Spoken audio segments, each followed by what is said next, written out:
Hi students, நம்ம இன்னைக்கு என்ன பார்க்க போகிறோம்னா 10th ஸ்டாண்டர்ட் NCERT மேத் புக்கில் எக்ஸசைஸ் 8.1ல் 11th சம் அதில் வந்து 1 மார்க் கொடுத்துருக்காங்க. Justify state whether the following are true or false, justify your answer. Some statements கொடுத்துருக்காங்க, அதெல்லாம் வந்து ட்ரூ ஆர் ஃபால்ஸா அப்படின்னு சொல்லி நம்ம எழுதணும். சப்போஸ் ட்ரூனா அதுக்கு ஜஸ்டிஃபை பண்ணுங்க ஆன்சர் அப்படின்னு கேட்டுருக்காங்க. ஃபஸ்ட்டு என்ன கொடுத்துருக்குன்னா, the value of tan A is always less than 1 அப்படின்னு கொடுத்துருக்கு. இதோட ஆன்சர் ஃபால்ஸ்.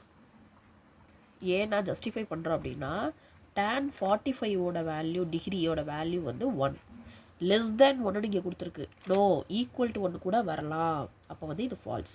அடுத்து வந்து secant A is equal to 12/5 for some value of angle A அப்படின்னு கொடுத்துருக்கு. இதோட ஆன்சர் வந்து நான் ட்ரூ அப்படின்னு எடுத்துக்கிறேன். ட்ரூ தான்.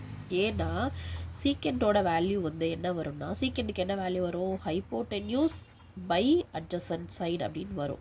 அப்போ ஹைப்போடென்யூஸ் பை அட்ஜசன்ட்னா இங்கே பாருங்கள், for some value of angle A, hypotenuse தான் எப்பயுமே ஒரு ரைட் ஆங்கிள் ட்ரையாங்கிளில் பெரிய வேல்யூ. அப்போ ஹைப்போடென்யூஸ் மேலே இருக்கிறது லார்ஜ் வேல்யூவாக இருக்குது, கீழே இருக்கிறது ஸ்மால் வேல்யூவாக இருக்குது. இப்போ அதே மாதிரி இங்கே வருதா, லார்ஜ் பை ஸ்மால்னு, so that is true.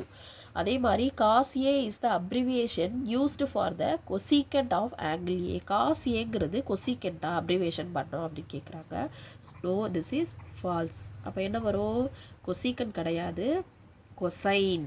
Cos வந்து எதை சுருக்கி எழுதியிருக்கோன்னா, கொசைனுங்கிற வேர்டை தான் சின்னதாக காஸ் அப்படின்னு எழுதியிருக்கோம். கொசீக்கண்ட் எப்படி எழுதுவோம்னா, SEC அப்படின்னு எழுதுவோம், அது கொசீக்கண்ட்.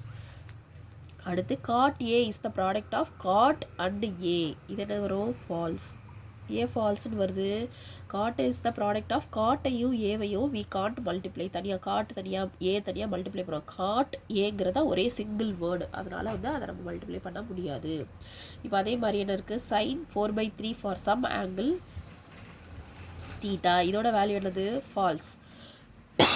ஏன் ஃபால்ஸ்ன்னு சொல்கிறோன்னா, சைன் தீட்டாவோட வேல்யூ என்ன வரும், ஆப்போசிட் பை ஹைப்போடென்யூஸ். அப்போ ஆப்போசிட்னா இது ஸ்மால் பை லார்ஜ் வேல்யூவாக வரணும், ஆனால் இங்கே லார்ஜ் பை ஸ்மால் வேல்யூவாக வந்திருக்கு. அப்போ இது வந்து என்னது, ஃபால்ஸ் அப்படின்னு எழுதி இதை நம்ம முடிச்சிடுறோம். அவ்வளோதான்.